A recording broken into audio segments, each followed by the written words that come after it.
Jordan Peterson, he has Oh done some yeah. studies with creative people. And one of the things that surprised me was there's this idea that everybody can be creative, but he did some studies, and I think what he at the University of, I think Ontario or something. I'm getting the I'm Yeah, I feel McGill. like he's I like, think it's yeah, I was McGill or gonna say, I something. feel like he's, yeah, I was gonna say, I thought, yeah, he's one of those like Guelph or McGill or whatever. But yeah, anyways, McGill probably. But one of the things he found out that this the median for creative contributions of the average person is zero. And when mm, your Wikipedia page is 18 pages long, it feels like, and I didn't know that when the first I met you, like just how much creative projects you were a part of. So one of the things that I would be interested in is like maybe even Miss Stein, before your acting career began, what's the story, for instance, one of your parents tells when it comes to early signs of your artistic disposition? yeah, I don't even know. I mean, that's the thing. I don't really remember much prior to me being in acting. Like I started when I was like 5 years old. And one could say that I had a bit of, childhood trauma as far as my mom and dad split when I was like 2, and we moved from my hometown, just, a couple hours south of where I am now, kind of thing, to where I live now. And so I don't really remember much from that point. But it's funny because my mom, she actually just told this story the other day, and I guess you could say that there were signs of maybe intelligence of it early, but it's just kind of one of those like kids say the darndest things type of things. Where I remember she was saying, she laughs about it now, but I guess it was me, my brother at the time, and one of his like local friends in her neighborhood. And so I think she said that, yeah, I probably was like maybe 3 or something like that, 3 or 4, and we were all kind of walking like hand in hand. And I guess she said, what was it now? She said like to us three, she said, "Oh, look, I have 3 handsome men with me." And I said, "No, mom, you have 2 hands and 3 men." So so yeah, I don't know. But yeah, that's then I don't know. I think if anything, me realizing that I was going to be some sort of creative person would have just been me getting into my first acting class. Like I was, you know, it was, yeah, like we just kind of showed up, met somebody, really got into the acting class out of a whim, and just like, try it out for something fun to do, which at that age, really all you kind of do in acting class, so to speak, is like play games and improv. And it's more about just kind of being creative, I guess, or like a kid at that point. So probably then, probably when I first started into my acting, it wasn't very long before I got my first job. Like I did like 2 or 3 weeks of acting classes as a kid, and then I booked my first job just off an online casting book. So yeah, I would say probably right around the time that I started into acting would be the major kind of, you know, okay, I'm a creative point. You've had a spectacular acting career. Spectacular. I know you're like, it was all right. There'll be more. There'll be more. As you're acting right now, that you're having a good time, you're like, oh, this is Daniel Yeah. again with his big nose. As you can see, the skills haven't left you. Um, Tell us about this experience for you because you had a special childhood. And what was that like to become an actor at such an early age where um how has this changed you and how did it start for you? Because you've met some Yeah, I mean, major names in the industry, legends before you were 10 years old. That's super crazy. What was that like for you? yeah, I don't know. I mean, it's definitely um I mean, there's chapters to that even in itself. Obviously when I was super young, when I was first getting into it, I was just a kid, so I was just happy to like not be in school half the time and like be doing something different, right? And having fun. And apparently I would walk around and tell everybody in the world, which I don't really necessarily do anymore, but apparently I was a bit, one might say cocky or whatever. I was a bit of a little prick, I guess, when I was like 7 or 8, because apparently all I'd run around saying is, I'm Cameron and I'm an actor. But I was like 7, so whatever. Um, but no, yeah, I mean, the first few years were definitely, it was kind of one of those things where it was very passive, but I couldn't really tell you how I felt necessarily. It was more like a kid in the candy store at that point, so to speak, where I was just having fun, basically. Like it wasn't work or a job or anything at that point. It was me and my mom, working together, traveling over to Vancouver. I live on Vancouver Island, so it'd be like a full day. I'd be, we'd take the 6 in the morning ferry over, and we'd be on the 9, 10 o'clock ferry at night back, right? So it was a full-time thing that I was living with my mom. So who as well, I should say, raised me, by herself, from the age of like 4 up till, I was probably 16, 17 before my dad came back into my life. Um, and so, yeah, I mean, it was just that in itself. But then, it kind of, I would say the turning point as to me really understanding the gravity of what I was doing was probably around the time that I booked, it would be Godsend and Birth. And that was when I was like 9 and 10. And then it was really that, like, there was kind of a 2 year period there where I think I was only in my hometown for like 3 months out of the span of 2 years. And in that 2 years, I had flown out East Ontario to film, and then I was in New York to film, and then I was in China, and then I was in Prague. And so that was really the moment where it was like, okay, this could be a thing. Like literally, this could be a career and so on and so forth. But I think being able to travel and at a young age see that much of the world, more specifically Asia, as far as Hong Kong and Shanghai, where I filmed, it just, I would say that was probably one of the first like big life-changing moments. And it was just simply like culture shock at that point, being able to go somewhere where at the time, my town was probably, oh, I don't know, maybe like 60,000, 70,000 people at the time. And then going to Hong Kong, which is like the same size, land-based as my town, but there's like 5 million people there. And so it was a huge, just, made me appreciate where I came from, what I was doing, and then furthermore after that, um, there was personal things that came up about people I'd worked with, where then kind of um, I guess you could say the abuse side or the darker side of the industry came out in my early teens. So like, 14, 15, 16 was kind of a bit of a rough time for me, but it was because again, I was growing up in a crazy world in a crazy industry that I had no relation to, as far as like my family had never been in movies or the industry. No one in my town had ever been that. There was nobody I could relate to whatsoever. So all of the problems that I was going through, just, growing up in this crazy industry, I really had to tackle them by myself at that time.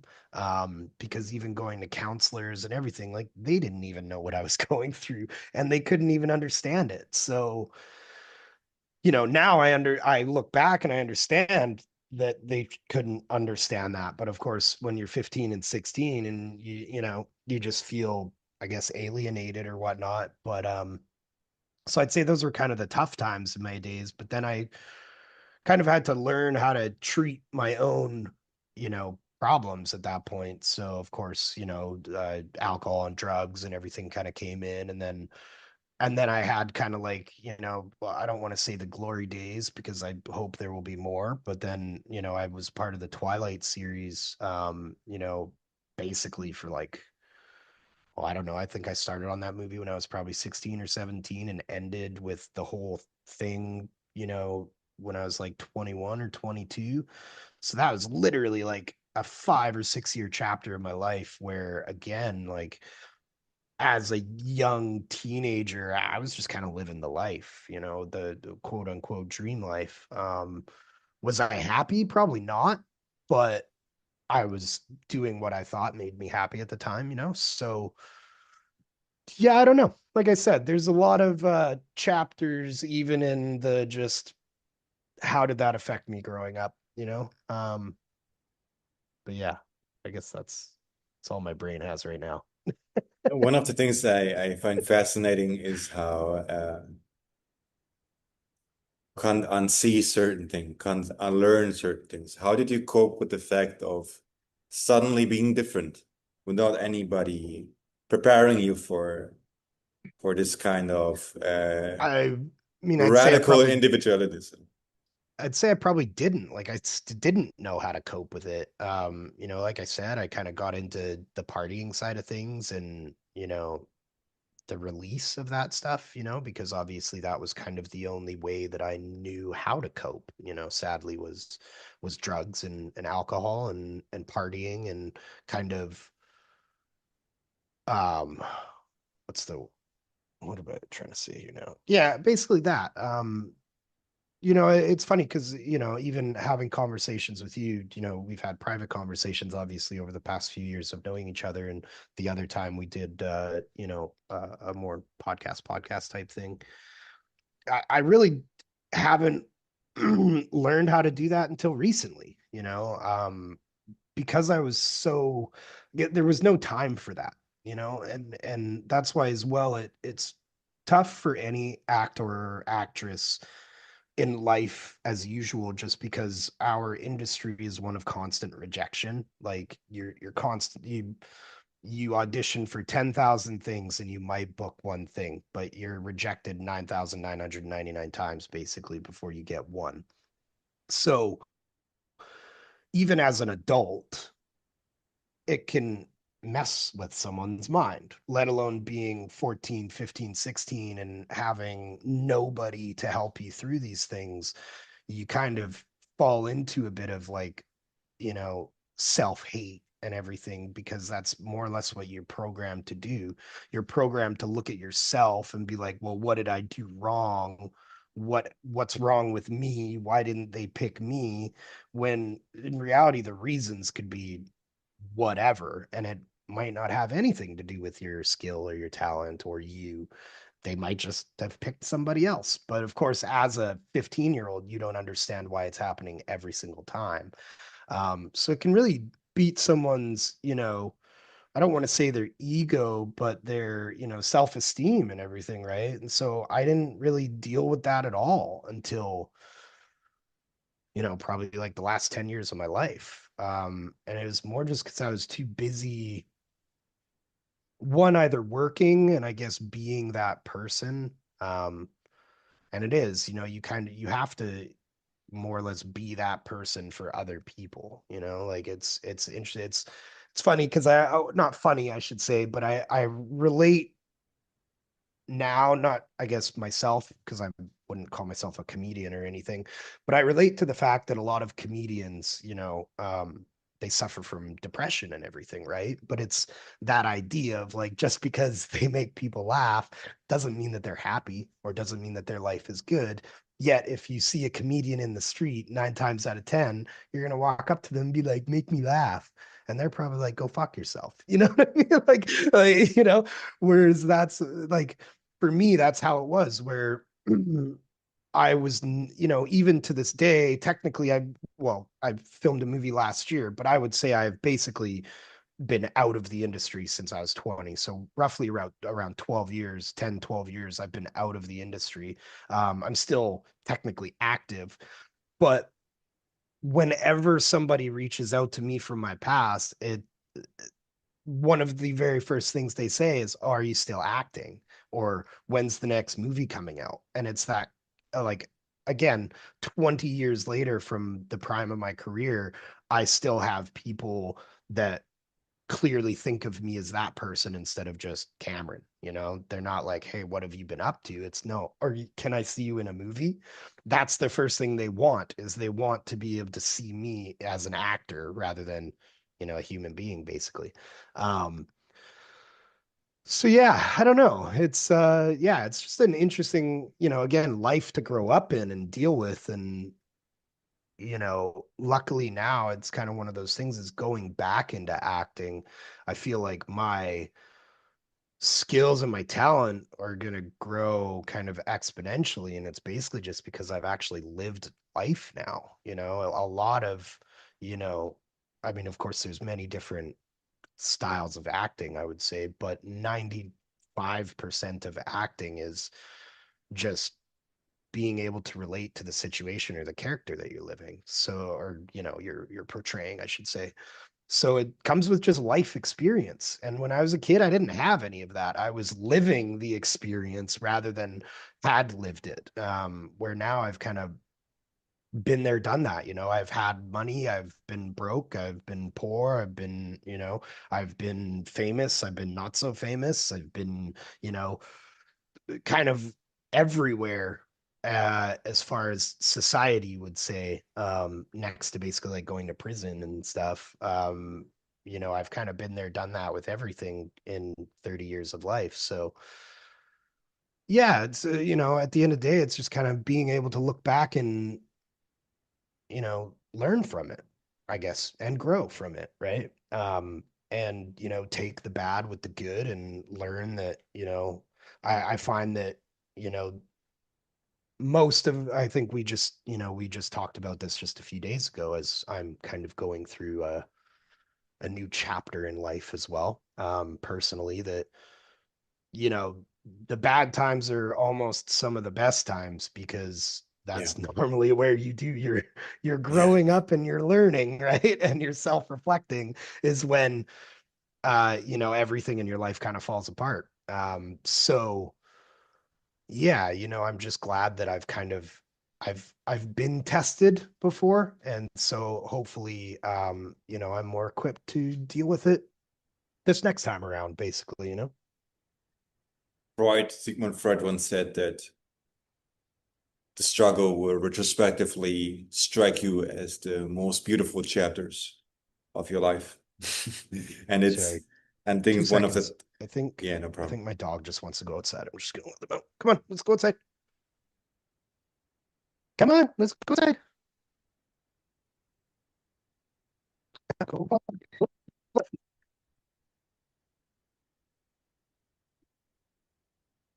Yeah, sorry. Got the new puppy, and he was whining. I said I don't want him peeing all over the house. But yeah. Yeah, So so yeah, anyways. Freud was saying that Freud once said that the times of struggle will retrospectively strike us as the most beautiful ones in a way. And I think our society isn't doing a proper job at, I think, reminding people who are going through tough times to also remind them that these are initiation moments. I think that's what we spoke about lately in a way where I think at least for a man, it also is helpful to go through stuff that you've survived. And I think our modern generation doesn't even integrate for that. And like when my father comes from Yeah, an old village, for instance, where scars would be celebrated as somebody who survived a battle, yeah, and people were yeah, not looked as ugly just because they were imperfect. And in their culture, they even put some sand into the scars to make sure that they stay. And that's something I feel kind of interesting. Um, mhm, Back to the first chapter of your life, though. You've met an extraordinary cohort of people. And when I think of you, it's like you had this circus of unicorns, I feel that you were traveling around the world with for chapters. What are some lessons you made from the other actors along the way that that hit you home, where during this time it didn't even strike you maybe as special, but you many people just would ask, like, what was that like for you to yeah, be in a room with all these icons, so to say, even though it's a strange word yeah. to use. Yeah, no, no, I mean, and it wasn't really, and again, it's kind of one of those things where, sadly, kind of appreciate it after the fact, a lot of the times because, again, I was so young that really like I was just trying to, not mess up basically in front of the likes of, you know, Robert De Niro and Nicole Kidman and so on. And, I'm sure at the end of the day that I absorb stuff from them and that's just by working side by side with them that I probably don't even realize, But I think probably one of the main things that I was just fortunate about is that really you kind of, we what's the word I'm looking for right now? Um we basically like we speak up these people so highly sometimes that, between tabloids and media and rumors and whatever, that like at the end of the day, I was very fortunate that most of the people that I met, even, the Robert De Niro's and stuff, like they were pretty just regular people, like, yeah, they're living this crazy life and everything.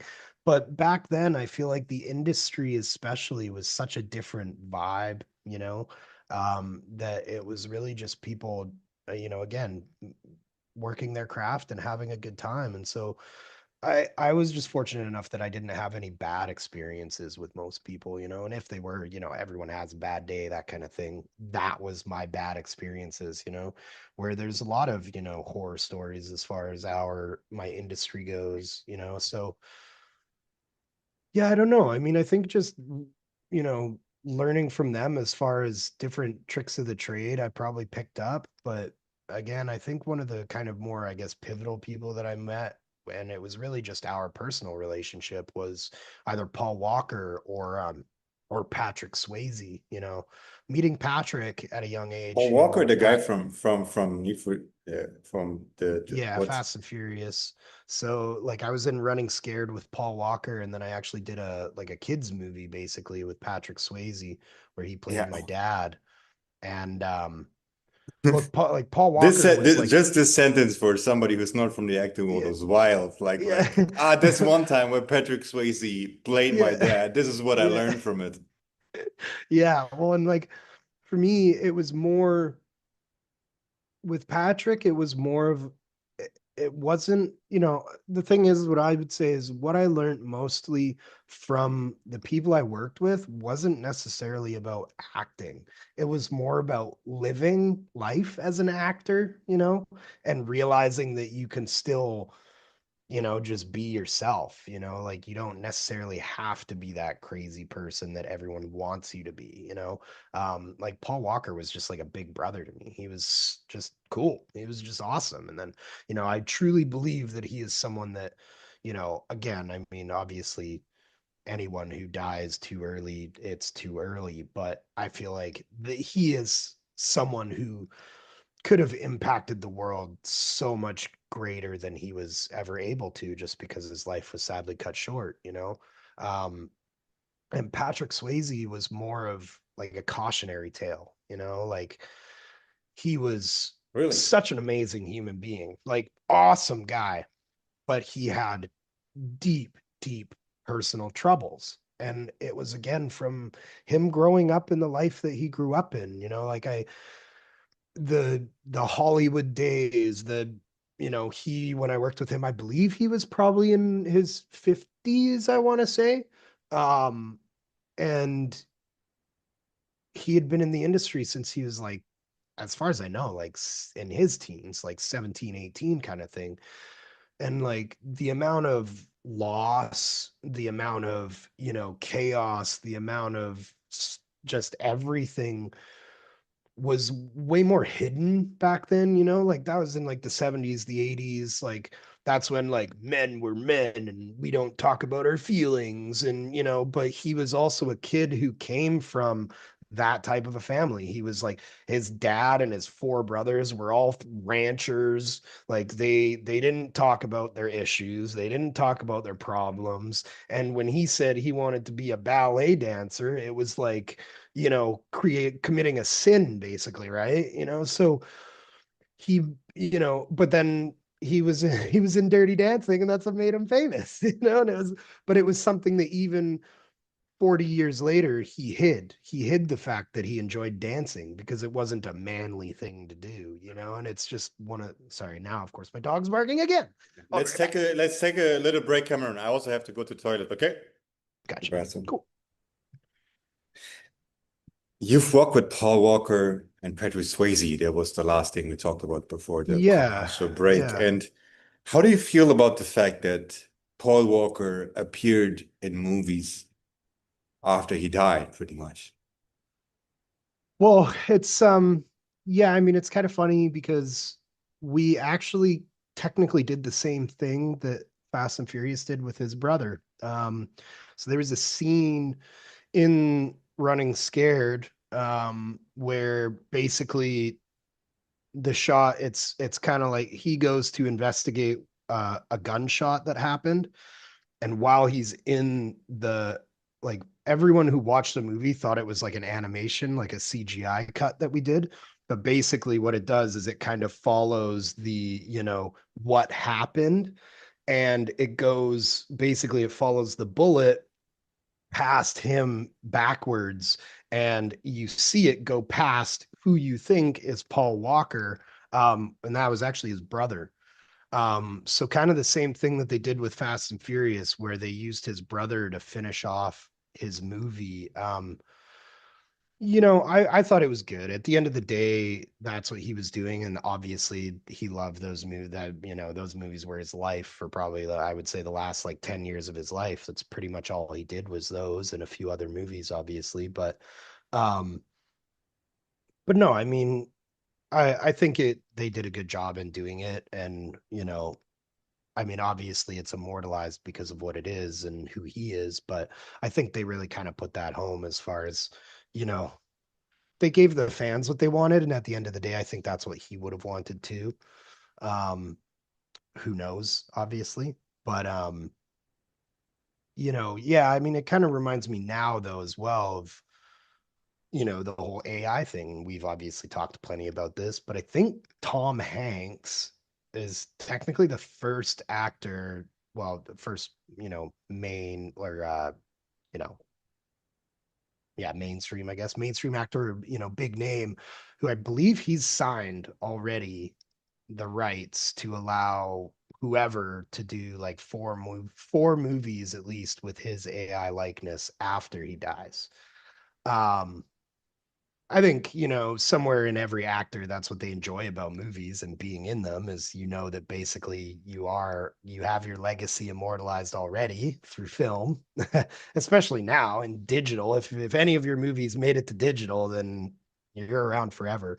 But yeah, I don't know. I mean, I think that he was someone who, at least my generation, I would say most people were impacted by him in some way. I was a huge fan of the Fast and Furious movies myself. Maybe not so, honestly, maybe not so much since he's been out of them, but I think they got a little redundant after a little while after they did like 25 of them. But I but saw a stream like yeah. 2 hours ago of Vin Diesel taking a Lamborghini, jumping from one skyscraper into another, and I'm Yeah, like, so that this was is about the that's not time how where I the was like, series started. I'm like, yeah.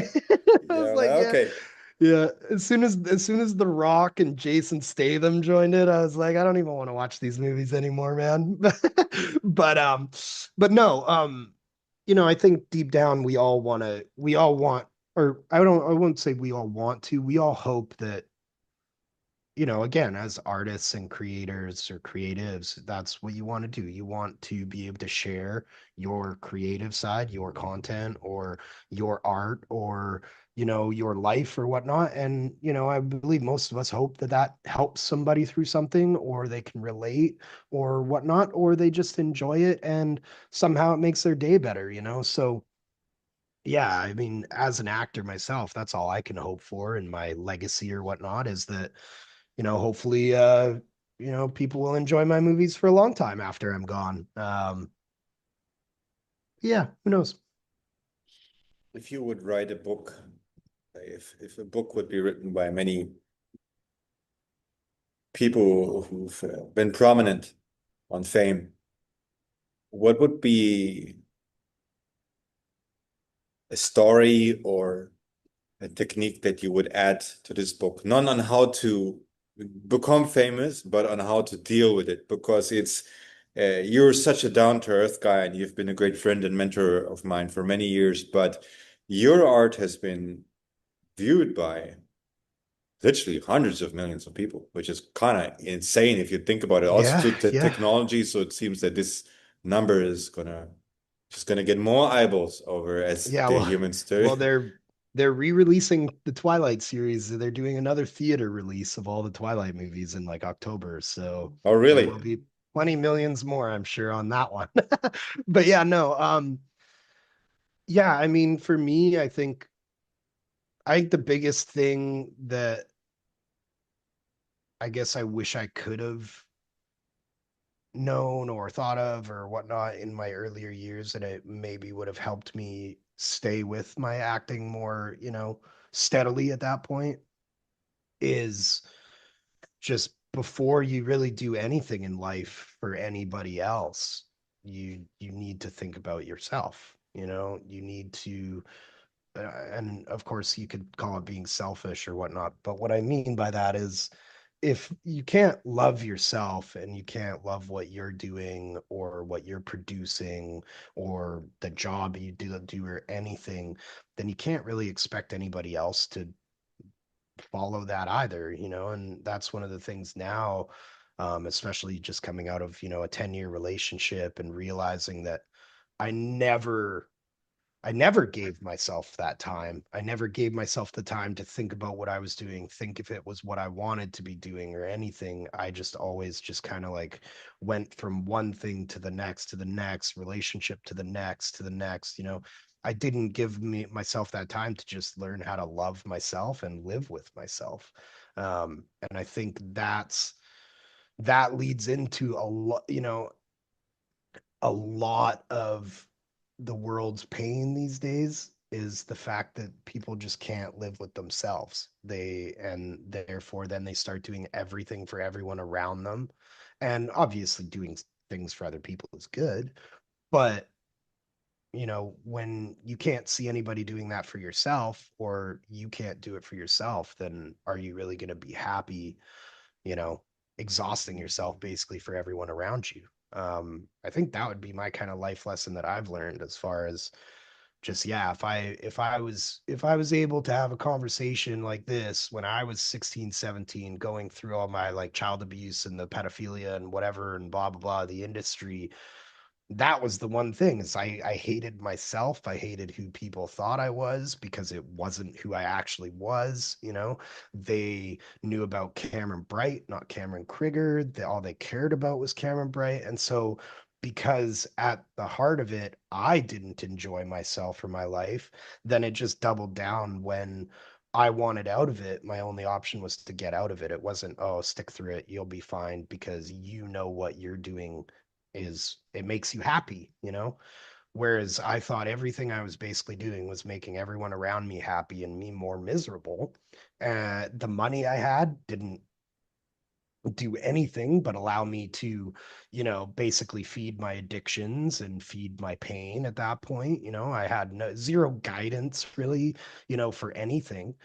My mom tried as hard as she could, but I was a rebellious teenager who had, six-figure bank account and, you know, no guidance, no real mentors, like, yes, obviously I worked with amazing people, but again, I've kind of, I think I've mentioned it to you before, but the acting industry is very weird in the fact that you're in such a bubble for x amount of time when you're working, especially when you're in literally like a foreign country. Like when I was in China, you're even in more of a bubble with the people that you're working with, and you live and work with these people like every single day, all day for 2 to 3 months.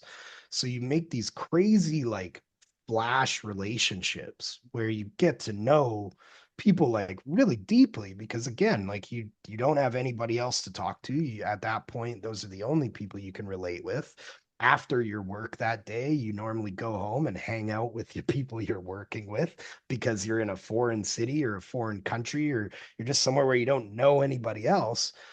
But then 9 times out of 10, you know that when that job is done, you're probably never going to see those people again. And so it's very strange way to grow up as far as, yeah, I would say that I had all these mentors. I probably could have reached out to Robert De Niro and stuff like that. But in my mind, I'm like, Robert De Niro doesn't care about me. You know what I mean? He's got bigger fish to fry, right?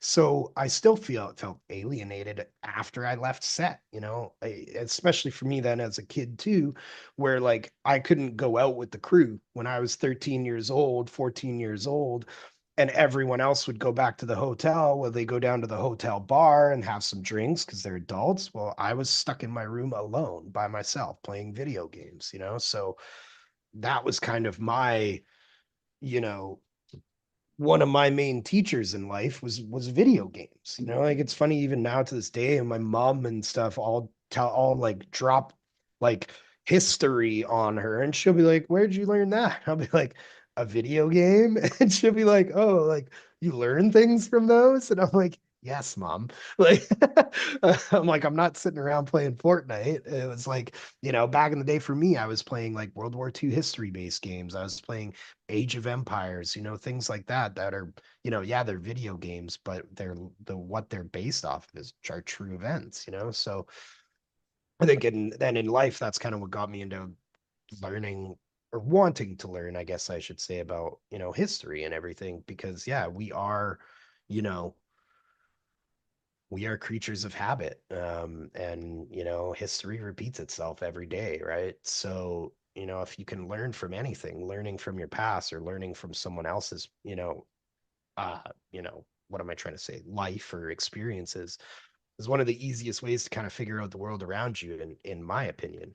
So yeah, I don't know. I mean, again, long story short, I would say that that is what I would, my 2 cents in a encyclopedia of how to live being in the spotlight in any way, is just being, comfortable with yourself and your choices and your decisions, because then, who cares what anybody else thinks, right? So yeah, that's what I would say. Do you think two things? First of all, I love the fact that you mentioned the fact that video games helped you in your journey of maturation. It's like one of the things I feel is really useful is to study history from a ego player perspective, as if you're a participant in it from both Hmm. sides in a way, and Yeah. like video games do a great job of it.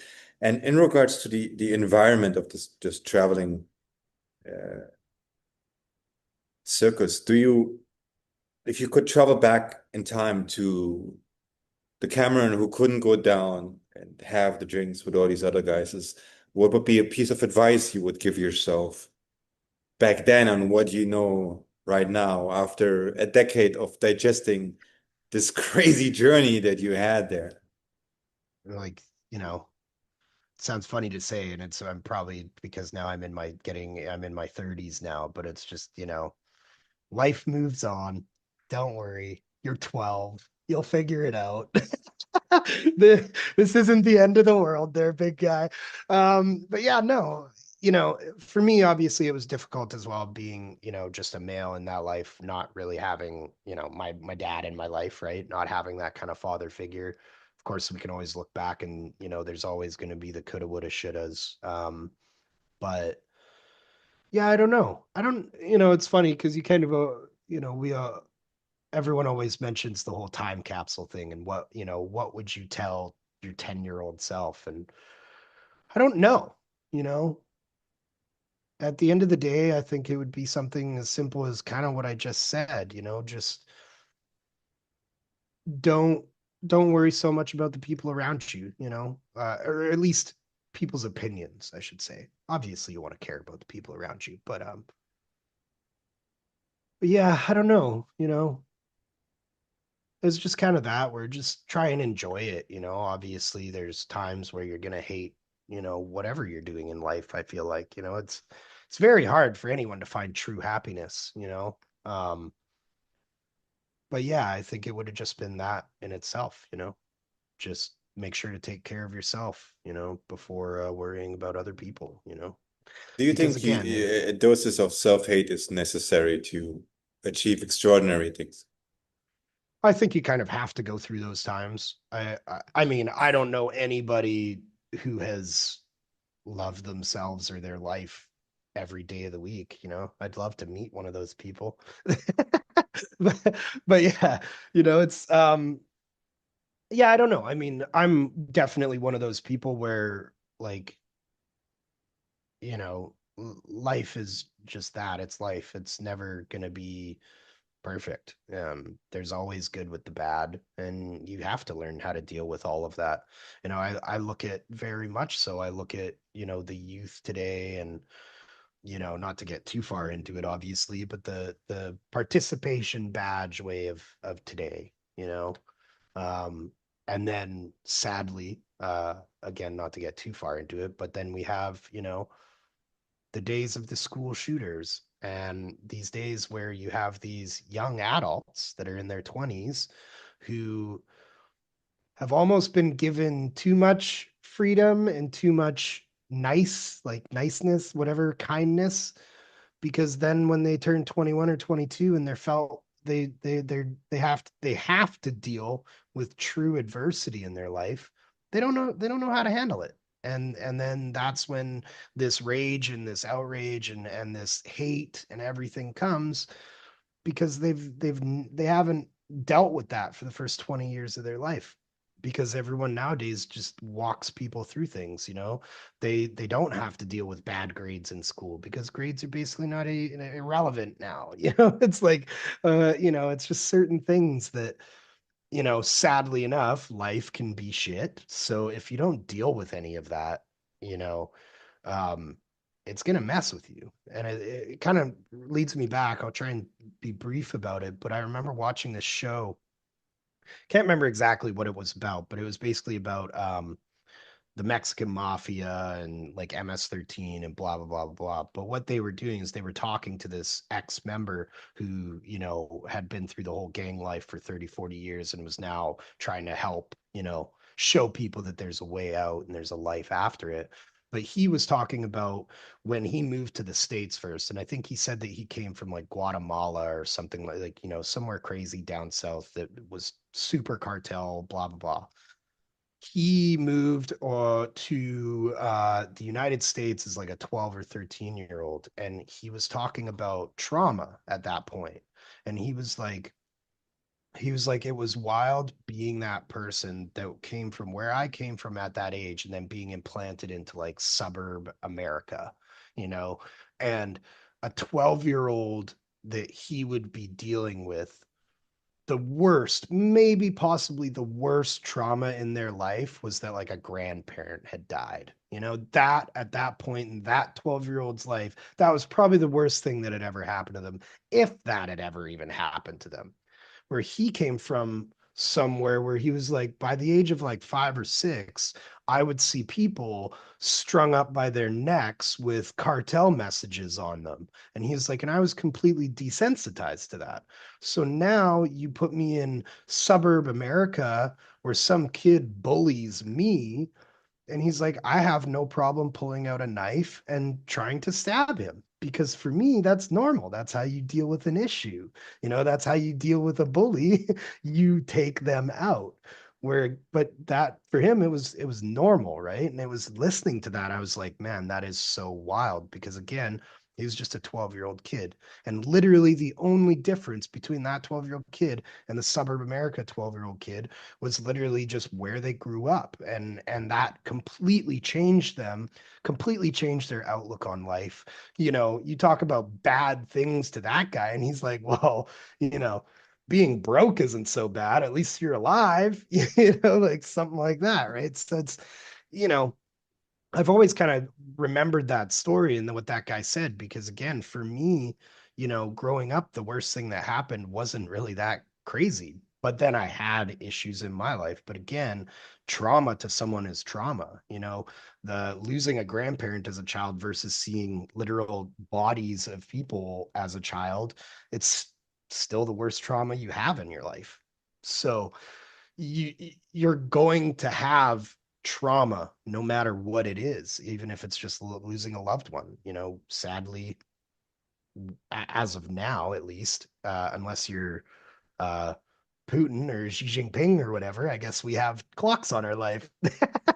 but but no. So yeah, I think that obviously it's never going to be easy. But again, it kind of with me having just separated from like a 10-year relationship, you know, forcibly going through trauma or going through shitty times is kind of one of the things I think that we all need to do, because again, like it's it's the other side that is the victory. It's like, yeah, if you're able to wade through the nonsense and get to the other side, then that's where the enlightenment comes, or the better days, where sometimes these people, no matter what happened in their life, whether it's trauma or mental disease or homelessness or anything, they can never seem to get out of it. And it's, Yeah. I don't want to say it's their fault or anything, but then there's those other people that they just deal with it and they get through it. They do whatever it takes possible to turn their life around, And one can easily look at that population and say, why does only 1% make it out? Why isn't there more people that are able to beat addiction and everything? But I think, again, it leads back to our psyche and the way that we deal with things. And a lot of those people can't do much for themselves. They feel they get too used to, leeching off the system or just being in that rut and constantly hating yourself and saying, why doesn't anybody want me, or why, like, I don't deserve to be here, I don't deserve this. I think it all comes from, again, a self-hate or a self-love aspect, right? So yeah. I just uh, heard a story like of like, do you know the guy who played the kid in Terminator? What was his name? um like the original one, you mean, right? The Yeah, first Terminator. not the I'm diluted like, ones where they just I want to say I almost feel like I heard that too, but I'm gonna look him up there real was a quick so you famous guys. story of that guy, for instance, where I think he was playing the son of Sarah Connor. Yeah. I think, and he had an addiction problem too, and he was going to partying, and what was his name? I knew this guy's name, but anyway, Yeah, I'm going on IMDb he right now, had so I'll tell he you in had two he had seconds. an overdose in a club and woke up and the lights were on and it made it to the newspaper and he lost the next deal for him Yeah. and it was and he lost like $20 million. It was some crazy number like this. Yeah. Oh yeah, I And can believe and it for sure. and how did you snap out of addiction? Because it's been a part of my chapter as well. And I think like I'm always have the greatest respect for people who overcome themselves also and who tame the demons that reside within their own psychic house.